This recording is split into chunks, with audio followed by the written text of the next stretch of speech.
कि मेरा नाम सीमा लाल है और मैं ये टेस्टमनी ये है कि मैं परमेश्वर का धन्यवाद करती हूँ कि इन 90 दिन की मीटिंग्स में परमेश्वर ने अद्भुत रीति से छुआ, काम किया, जीवन को गहराई, परमेश्वर की उस गहराई को दिखाया, समझाया जो शायद प्रभु हमें दिखाना चाहते थे या हमें बताना चाहते थे। मैं प्रभु का धन्यवाद करती हूँ कि मैं इस मीटिंग के द्वारा बहुत आशीषित हुई। परमेश्वर ने बहुत ही अद्भुत रीति से काम किया। हर एक चीज़ों को परमेश्वर ने इतनी गहराई से समझाया। जिस चीज़ों को मैं समझना चाह रही थी, जो चीज़ मैं अपने लेवल पर ठीक करना चाह रही थी, परमेश्वर पिता ने उससे ठीक किया।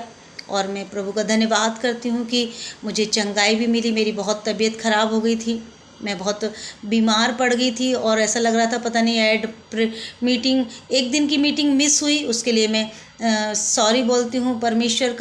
परमेश्वर से माफ़ी को मांगती हूँ कि प्रभु, मैं उस दिन मीटिंग में ऐड नहीं हो पाई, लेकिन फिर भी मेरे को परमेश्वर ने उठाया, चलाया, बढ़ाया और परमेश्वर ने बहुत काम किए कि परिस्थितियाँ ऐसी थी कि लग रहा था कि शायद बहुत बड़ी चीज़ हो जाएगी मेरी तबीयत ख़राब को लेकर, लेकिन सब कुछ परमेश्वर ने नॉर्मल कर दिया। सारी चीज़ें अच्छी हुई और अद्भुत गवाही है कि परमेश्वर पिता ने हील किया।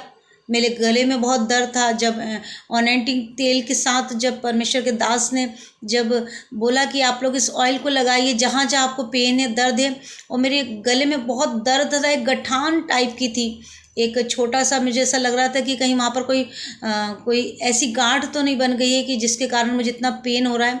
लेकिन जैसे ही मैंने उस ऑयल को अप्लाई किया, मेरे दूसरे दिन मुझे उस दर्द का एहसास नहीं हुआ, क्योंकि मैं जब भी खाना खाती थी तो मुझे पहले वो दर्द होता था, उसके बाद मैं खाना खा पाती थी। लेकिन मैं प्रभु का धन्यवाद करती हूँ कि 90 दिनों की मीटिंग में परमेश्वर ने मुझे अद्भुत रीति से सिखाया है। मुझे वो सिखाया है जो मैं सचमुच हृदय से सीखना चाहती थी, लेकिन परमेश्वर पिता ने मुझे सारी चीज़ों को एकदम एक्सप्लेन कर दिया, सिखाया, बढ़ाया। और सबसे बड़ी बात यह है कि परमेश्वर पिता ने जो हम चाहकर भी नहीं कर पाते कभी कभी, वो परमेश्वर पिता ने मुझे सिखाया कि हमें किस तरह से प्रभु की हर एक कामों के लिए अपने आप को तैयार रखना चाहिए, चाहे समय हो जैसा हो। कभी परिस्थितियाँ ऐसी हो जाती हैं कि मैं अपने आप को, जहाँ मुझे उपस्थित रहना मैं वहाँ नहीं रहती, तो भी मैं खुदा के साथ रहती हूँ। मैं परमेश्वर का धन्यवाद करती हूँ कि परमेश्वर पिता ने मेरे मन को नया किया है।